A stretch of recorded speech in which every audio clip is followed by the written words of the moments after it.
Hindi lingid sa kaalaman ng bawat isa sa atin ang kapanahunan natin ngayon na walang tigil, walang humpay ang pag-ulan. At ang naging resulta nito mga kapwa ko alipin ng Allah subhanahu wa ta'ala ay makikita natin minsan sa labas ng mga bahay natin o sa mga kalsadang dinadaanan natin bago tayo makarating sa ating paroroonan na ito ay mayroong baha. Mayroong mga tubig. At Masya Allah, tugmang-tugma ang paalala natin sa mga oras at araw na ito sa kapanahunan natin ngayon. Alhamdulillah. Isipin niyo mga kapwa ko alipin ng Allah subhanahu wa ta'ala na kung paano kaya kung ang mga baha na yan na makikita natin sa labas ng ating mga bahay o di kaya sa mga kalsadang nadadaanan natin, paano kaya kung ang mga tubig na yan, mga baha na yan ay napakadalisay na tubig? Kapag sumasapit ang umaga, bibili tayo ng pang-almusal, makakadaan tayo sa tubig na yan. Makakaligo tayo sa tubig na yan, makakapagtampisaw tayo sa tubig na yan, bago tayo makalagpas kung saan man tayo papunta. Pag uwi natin, magtatampisaw ulit tayo. Pagsapit ng alas 12, ginutom tayo pananghalian, lumabas tayo at lumusong na naman tayo sa tubig na nandyan sa labas ng bahay natin. Halimbawa, ito ay napakadalisay. Ganoon din pag uwi natin. Nagtampisaw tayo dito bago tayo makapasok sa pintuan ng ating mga bahay. Pagsapit ng alas 3 ng hapon, nagutom na naman tayo at naghanap tayo ng merienda. Pagbukas natin sa mga bahay natin, mayroong baha. Ngunit ang tinutukoy natin dito ay napakadalisay na tubig sa pintuan ng ating mga bahay. Paglabas natin, nakaligo tayo. Pag uwi natin, nagtampisaw ulit tayo. Pagsapit ng gabi, ginutom ulit tayo pang-4 na beses. Panghapunan, bumili tayo ng pagkain natin para sa ating sarili, para sa ating anak, para sa ating asawa, para sa ating pamilya, o sa ating mga magulang. Ngunit nabasa na naman tayo ng tubig na yan na nakikita natin sa labas ng bahay natin. Pag uwi natin, ganun pa rin. Pagsapit ng alas 9 ng gabi, o di kaya alas 12 ng hating gabi, ginutom ka na naman. Muli kang lumabas sa iyong bahay para bumili ng merienda. Nakapagtampisaw ka na naman. Ngayon mga kapwa ko alipin ng Allah subhanahu wa ta'ala, ano sa tingin nyo ang mangyayari sa isang tao na 5 beses nagtampisaw sa baha na napakadalisay, na kung tubig lang yan sa labas ng ating bahay, may matitira pa bang dumi sa taong ito na 5 beses magtampisaw sa tubig na nandyan sa harapan ng kanyang bahay o sa daanan kung saan siya paroroon, ay hindi siya basta makakarating sa kanyang paroroonan liban na siya ay magtampisaw sa tubig na yan na napakadalisay. Ganyan inihalimbawa ng Allah, ng mahal na propeta Muhammad sallallahu alaihi wasallam, ang ating salah. Subhanallah. Anong sinabi ng mahal na propeta Muhammad sallallahu alaihi wasallam? Ara'aytum law anna nahran bi babi ahadikum yaghtasilu minhu kulla yawmin 5 marrat, hal yabqa min daranihi shay? Ano kaya sabi ng mahal na propeta Muhammad sallallahu alaihi wasallam? Nakakita ba kayo na kung saan sa labas ng bahay niyo, paano kaya kung magkaroon ng ilog sa labas ng bahay ninyo? Pagbukas mo ng pintuan sa bahay ninyo, mayroong ilog na kung saan 5 beses kang magtatampisaw dyan sa ilog na yan sa labas ng bahay mo. Ano pa kaya ang mangyayari sa tao na ito? Mayroon pa bang maiiwan na mga dumi sa kanyang katawan? So sabi ng mga sahaba, qalu, la, ma min daranihi shay. Ya Rasulullah, wala nang matitirang dumi sa katawan ng lalaking 5 beses siyang magtampisaw sa tubig o 5 beses siyang maligo. Sabi ng mahal na propeta Muhammad sallallahu alaihi wasallam, fadhalika mathalu salawat al-khams yamhu Allahu bihin al-khataya. Ganyaan, sabi ng mahal na propeta Muhammad sallallahu alaihi wasallam, inihalin tulad ang ating mga salah. Na kung 5 beses kang magdarasal, sabi ng mahal na propeta Muhammad sallallahu alaihi wasallam, sa loob ng isang araw, meron pa kayang matitirang mga kasalanan? Sapagkat yamhullahu bihinnal khataya. Pinapatawad ng Allah subhanahu wa ta'ala ang kanyang alipin sa bawat sala. Subhanallah. Ngayon, paano tayo pinapatawad ng Allah subhanahu wa ta'ala? Sabi ng mahal na propeta Muhammad sallallahu alaihi wasallam, as-salawatul khams wal jumu'atu ila al-jumu'ah mukaffiratun ma bainahunna majtunibatil kaba'ir. Ang paraan ng pagpapatawad sa atin ng Allah subhanahu wa ta'ala ay kapag sumapit ang zuhur at ang asar. Kung ano man ang naging kasalanan mo sa pagitan ng zuhur at ng asar, pinapatawad na sa iyo ng Allah subhanahu wa ta'ala kung ikaw ay nakapagsambayang ng 2 magkasunod na waktu. Pag sumapit na naman ang asar at ng maghrib, nagkasala ka na naman sa pagkatapos mo magsala ng asar at sumapit yung maghrib, nakapagsambayang ka, quits na yun sa Allah subhanahu wa ta'ala. Sumapit ang maghrib at ang isya, nagkasala ka pagkatapos mo magsala ng maghrib at nakapagsala ka noong isya, pinatawad na sa iyo ng Allah subhanahu wa ta'ala ang iyong kasalanan sa pagitan ng maghrib at ng isya. Pagkatapos mo magsala ng isya, nagkasala ka na naman sa gabi. Nanood ka na naman ng mga haram. Nanood ka na naman ng mga aurat. Nanood ka na naman ng nagsasayawan. Nakinig ka na naman ng musika. Ngunit pagka-adhan ng fajr, as-salatu khayrum minan nawm. Ang sala ang mas mainam kaysa sa pagtulog, bumangon ka. Nagsambayang ka. Yung mga kasalanan na nagawa mo, pagkatapos mo magsala ng salatul isya, papatawarin na sa iyo ng Allah subhanahu wa ta'ala. Kapag ikaw ay nakapagsala ng salatul fajr. Ganyan tayo pinapatawad ng Allah subhanahu wa ta'ala. Ang wudu ay kahalintulad dito ng ating mga sabon. At ang panbanlaw natin ay itong mga sala natin. Alhamdulillahi Rabbil Alamin. Sa pamamagitan ng 5 beses na pagdarasal, pinapatawad ka. Unlimited na kapatawaran mula sa Allah subhanahu wa ta'ala.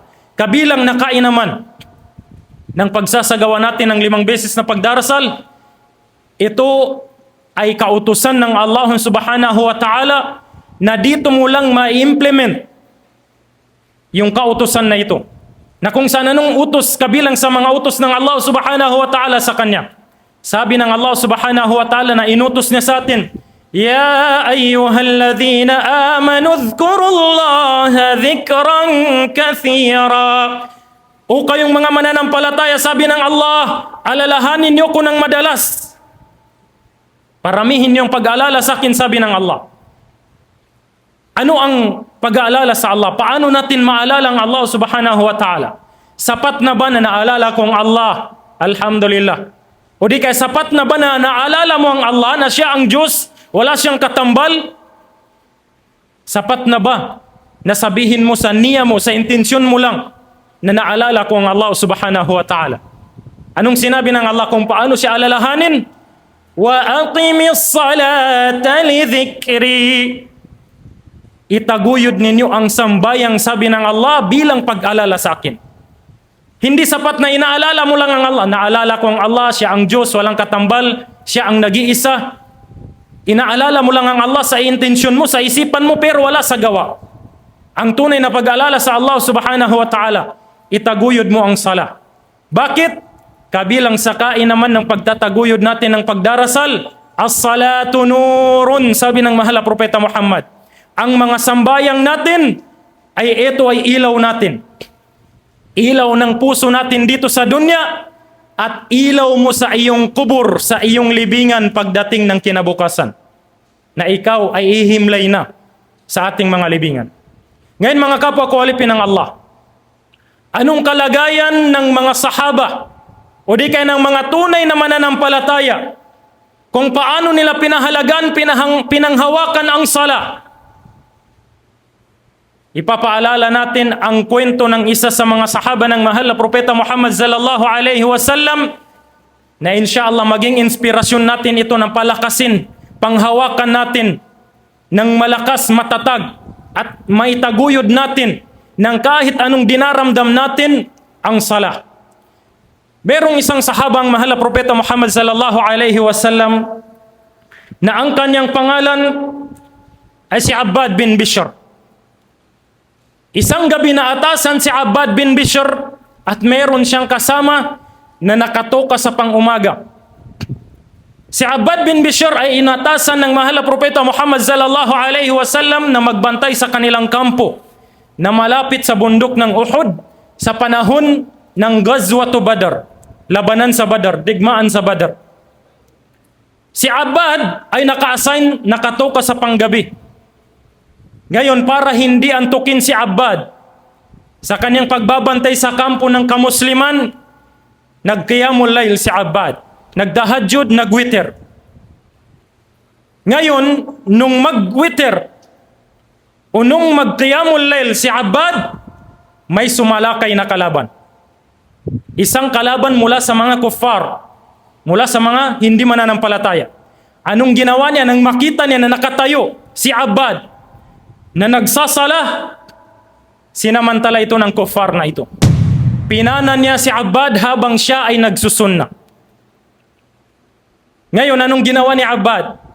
Tinamaan si Abbad habang siya ay nagbabasa. Pagkatapos niya magbasa ng suratul Fatiha, nagbabasa siya na ayon sa ibang mga ulama, sabi nila suratul Kahf. Pinana si Abbad habang siya ay nagsasala. Tinamaan siya sa kanyang kanang balikat. Anong ginawa ni Abbad? Tinanggal niya ang palaso sa kanyang balikat. Anong ginawa niya? Hindi siya gumanti sa kalaban.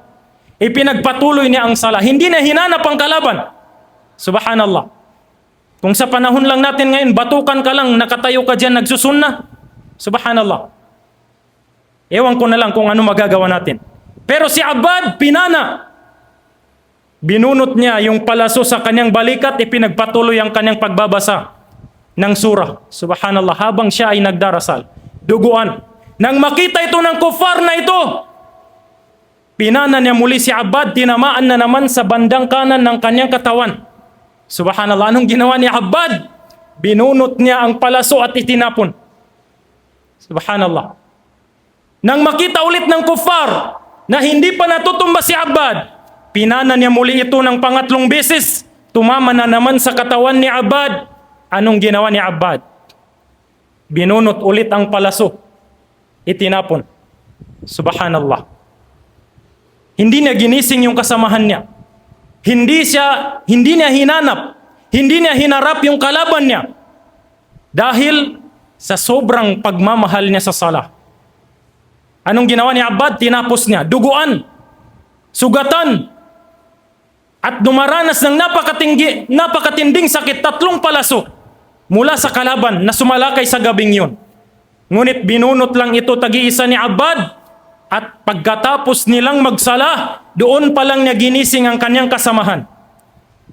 Nang makita ito ng kanyang kasamahan, sabi niya, bakit ka duguan? Bakit hindi mo ko ginising? Na may sumalakay sa atin. Ano ang naging tugon ni Abbad? Sabi niya, kuntu fi suratin aqra'uha falam uhibbu an aqta'aha. Sa kasagsagan ng pagpana sa akin, sabi ni Abbad, ay nasa kalagitnaan ako ng surah at hindi ko gusto na maputol ko yung binabasa ko o hindi ko gusto na matigil ako sa pagsasambayan ko. Subhanallah, tingnan niyo ang sagot ni Abbad kung paano niya pinanghawakan ang pagsasambayan, ang sala. Ngayon, hinanap nila yung kalaban na ito at hindi nila natagpuan. Ngunit sa kabutihan, sa takdir ng Allah subhanahu wa ta'ala, hindi pa doon na syahid si Abbad. Ngayon, anong aral na makuha natin sa kwento ni Abbad? Tingnan niyo si Abbad, napakasakit ang kanyang dinanas. Pinana ng 3 beses, ngunit nanatiling nakatayo nakapagsala hanggang sa natapos na ito. Binubunot lang niya na parang wala lang yung mga palaso sa katawan niya. Kung ihalin tulad natin sa mga panahon natin yun, mangilan-ilan lang sa atin na makakapagsabar. Batukan ka lang dyan habang ikaw ay nagsasala. Ewan ko na lang kung ano magagawa mo sa bumatok sa'yo. Pangalawa, tignan niyo si Abbad. na sa sobrang sakit ng dinaranas niya, hindi niya iniwan ang sala. Hindi niya ninais na maputol yung pagbabasa niya ng Quran. Pero tayo, subhanallah, kung nagbabasa tayo ng Quran sa ating mga cellphone, kapag tumunog yung notification ng messenger natin, yung social media accounts natin, pinindot. Iniwan, tinalikuran yung Quran na hindi natapos basahin. Subhanallah. Konting sakit lang, konting sipon, konting lagnat. Ano nangyari sa atin? Hindi na tayo nagsala. Wal-iyadu billah. Nasaan tayo? Kung ano ang level ng pananampalataya natin. Kaya naman mga kapwa ko alipin ng Allah subhanahu wa ta'ala, hindi nakakapagtaka kung gaano kabigat ang kaparusahan ng mga tao na nag-iiwan ng sala. Isipin yun mga kapwa ko alipin ng Allah, ang mga tunay na mananampalataya katulad ni Abbad, pinana ng 3 beses, ngunit tinapos niya ang kanyang pagsasala. Pero tayo, konting sakit lang, konting sipon lang, hindi na tayo makapunta sa masjid. Konting lagnat lang, konting problema lang, tumigil na tayo sa pagsasala. Subhanallah. Kaya naman, ang Allah subhanahu wa ta'ala ay nagbabala sa mga tao na nagiiwan, nagpapaliban ng sambayang. Ano ang sinabi ng Allah subhanahu wa ta'ala? فَخَلَفَ مِنْ بَعْدِهِمْ خَلْفٌ أَضَاعُوا الصَّلَاةَ وَاتَّبَعُوا الشَّهَوَاتِ فَسَوْفَ يَلْقَوْنَ غَيًّا. Sabi ng Allah subhanahu wa ta'ala, at sumunod sa kanila ang mga henerasyon na nagpabaya sa sala at sinunod ang mga pagnanasa. Kaya naman dahil doon sabi ng Allah subhanahu wa ta'ala, makakatanggap sila ng kaparusahan na tinatawag na ghay. Ang ghay ay isang lambak ng impyerno. Subhanallah. Doon sila itatapon. Kaya naman sa araw na muling pagkabuhay, tatanungin ng mga tao na ito, masalakakum fi sakar. Bakit kayo napunta sa impyerno ng sakar? Na kung saan ito ang pinakamalupit sa pagpaparusa sa impyerno. Ang impyerno ng sakar. Anong itutugon ng mga tao na ito? Sabi nila, qalu lam naku minal musallin. Ya Allah, hindi kami napabilang sa mga taong madasalin nung kami ay nabubuhay pa lamang, ya Allah. Konting problema lang, hindi na kami nakakapunta. Konting baha lang, hindi na kami nakakapunta sa masjid. Konting lagnat lang, hindi na kami nakakapagsambayang. Samantalang ang Allah subhanahu wa ta'ala, la yukallifullahu nafsan illa wus'aha. Hindi tayo inutusan ng Allah subhanahu wa ta'ala nang hindi natin kaya. Lahat ng inutos ng Allah, may solusyon. Kung nilalagnat ka, pwede kang magsala nang hindi mo kayang tumayo, nakahiga, nakatagilid, kung anumang posisyon, kung kaya mo. Kung hindi mo kayang pumunta sa masjid, sikapin mo na on the time, nakakapagsala ka. Kaya naman mga kapwa ko alipin ng Allah subhanahu wa ta'ala, naway igawad ng Allah subhanahu wa ta'ala sa mga puso't kaluluwa natin, na panghawakan natin ng mabuti ang pagdarasal, sapagat lagi nating tandaan na awwalu ma yuhasabu bihil abdu yawmal qiyamati as-salah. Ito ang pinakaunang titimbangin ng Allah subhanahu wa ta'ala, ang ating mga sambayang. Kung papasa ito, pasado lahat ng ating mga amal. Ngunit kung babagsak ito, ay walang tatanggapin sa lahat ng ating mga ibada. At ganun din, kinakailangan sa taong madasalin, kaakibat nito, kalakip nito ang kabutihang asal. Sapagat aanhin mo ang dami ng ibada kung pangit ang ugali mo. Ganun din aanhin mo ang ugali mong napakabait kung wala ka namang pagdarasal. Kinakailangan sa alipin ng Allah subhanahu wa ta'ala magkasama yung ugali at pagiging madasalin sa Allah subhanahu wa ta'ala. محمد كان علم كليبس.